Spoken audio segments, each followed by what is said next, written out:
Welcome everybody, welcome Mighty Family to our recipe redo. I'm Mary, otherwise known as Mighty Mary, in my kitchen with you. It's getting to be fall and it's starting to feel like fall around here a little bit, little tiny bit.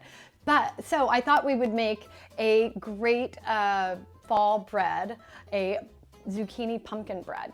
So you could even ixnay the zucchini word out of there, right, Lindsay? And just call it pumpkin bread for those that might turn their nose to something with the word zucchini in it.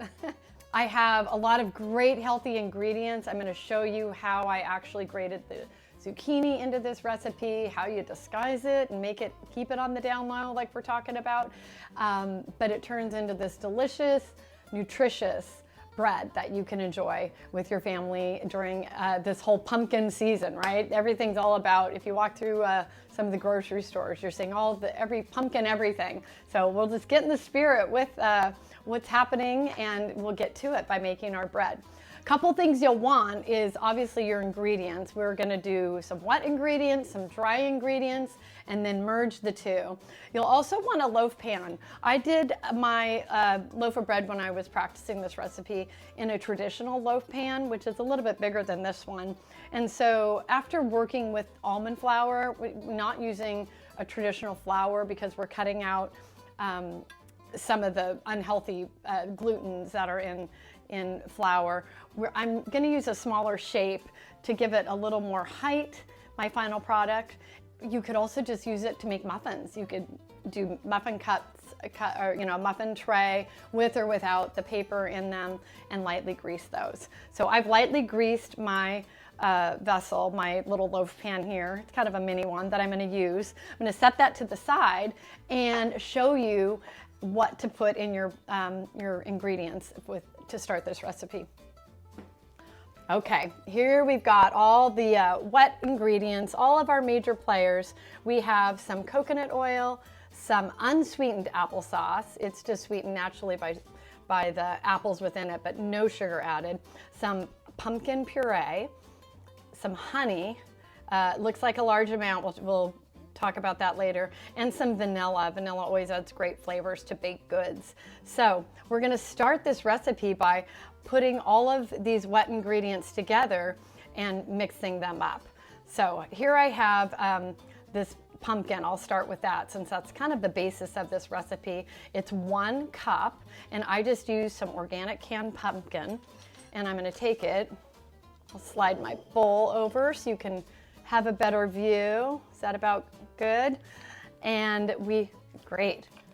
And I'm going to add my 1 cup of organic pumpkin puree that I just picked up a can at the market and measured it into here. To that, I'm going to add my unsweetened applesauce. I know it looks like a lot of liquid going in here, but don't worry, we'll fix that in a moment. So we have some coconut oil. This is also a 1/4 cup, just in a slightly bigger measuring cup. So I'm going to put that in. And okay, here comes my honey. This recipe called for 3/4 cup. I tested it way too much in my opinion. Lindsay, you probably have some comment on that. I'm going to put about half of that in.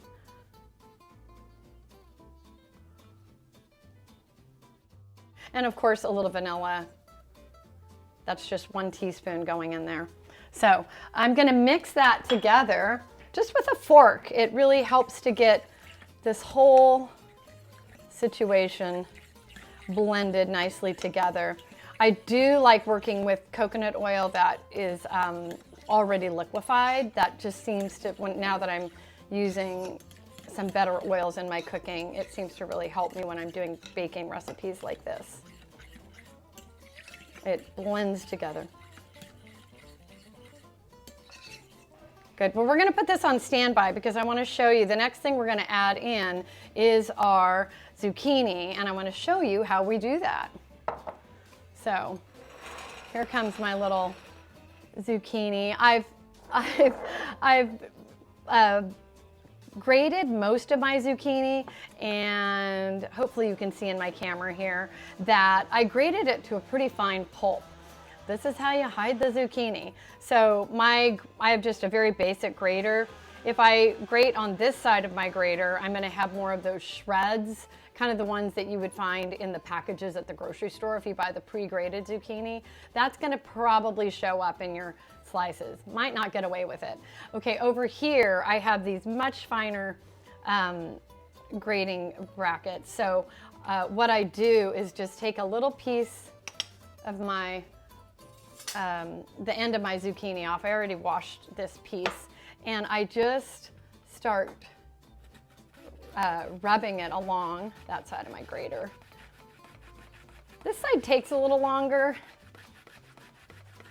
but you can even see on my plate right here how much water is actually in zucchini. So as I was doing this, I noticed that, but because the almond flour seemed to, when I did my test run, the almond flour really seemed to absorb it. Now, one other thing is if I peeled this zucchini first, I'd really hide it, right? No, there wouldn't be any green stuff for those making this delicious recipe for people that might be opposed to green stuff in their meal or in their snack. So, and then I'm gonna just plop that in. This is where the color, if I would have peeled the zucchini, it wouldn't turn it into such a Halloween costume right now, but okay, that's looking mixed together. Now we have some dry ingredients to add into this bread, and I'm going to bring those in for you to see. We've got our almond flour. This is 1.5 cups of almond flour. I love to measure when I'm doing flours, and so on I use Bob's Red Mill, the super fine. It's about 168 grams. And then we have our spices. This is what really gets our zucchini bread, our zucchini pumpkin bread tasting wonderful. It's the cinnamon. We have a teaspoon of that, and just a 1/4 teaspoon of allspice. That's kind of a clove, nutmeg, cinnamon flavor, real strong on the clove flavor. So just a 1/4 teaspoon there, but it really does a lot. And then we have this combination that adds our leavening agent that'll help the bread to rise just a little bit. We have 3/4 of a teaspoon of our baking soda and about the same amount of salt. So I'm going to put these all into the almond flour because I'm doing a plain bread here. Now, there is one thing you could do, let me show you real quick, is you could bring in some raisins, some walnuts, and add these into your bread. I'm showing you this now because what you'd want to do is reserve about 1/2 cup of your flour and then put a little bit of chopped nuts, a little bit of raisins into that 1/2 cup and mix it before you add it to your final bread recipe. So at that point, if you are planning on using raisins, if you're planning on using walnuts, scoop out a little bit of your almond flour so that you can mix those in, and that way they don't soak up too much moisture before you bake them. Okay, so I'm gonna add these spices directly to my flour, the cinnamon, the allspice, and then the salt and the baking soda. It's all in there. And then I'm gonna mix those up. It talks about sifting. I think I'm using just this little baby whisk I have, which kind of helps to break up any little clumps that might be in my almond flour at this point. I did buy the super fine. Okay, I have most of the almond flour in. You could do it this way too. Once most of it is in, you could add your nuts and your raisins in, just right into here, mix it in before you add it to the rest of your recipe. So I'm gonna go ahead, since I'm not adding those, although that pumpkin seed sounded delicious to add into there.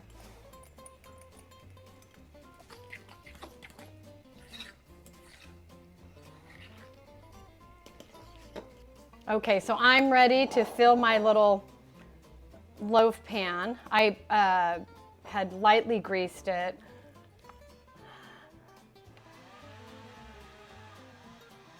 Okay, here we have our little guy ready to pop in the oven. Now you want to bake this for about 50 minutes, and your oven is going to be at 350 to bake this bread.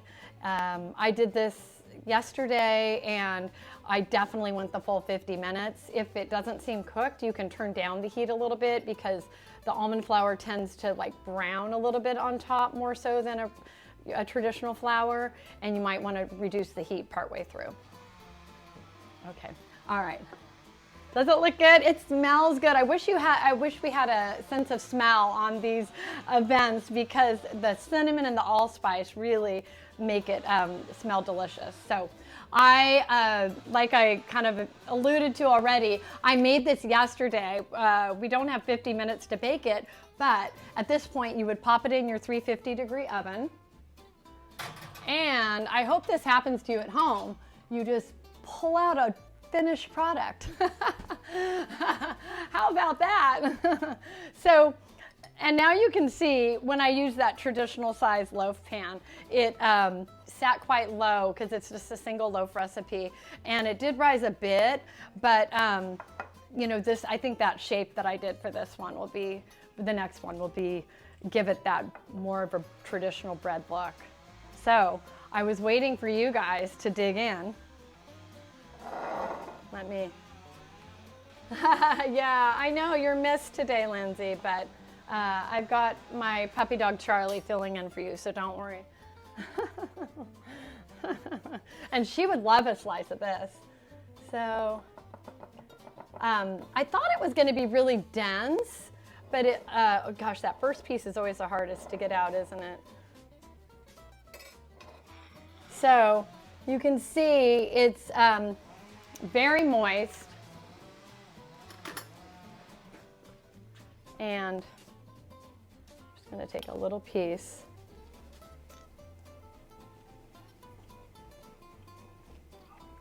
Great flavor.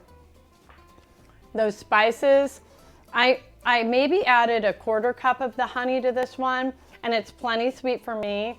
If you like your breads a little sweeter, I think you could go up to maybe 1/3 cup, but I wouldn't do more than that. The 3/4 would just be really sweet. Oh, it's really good.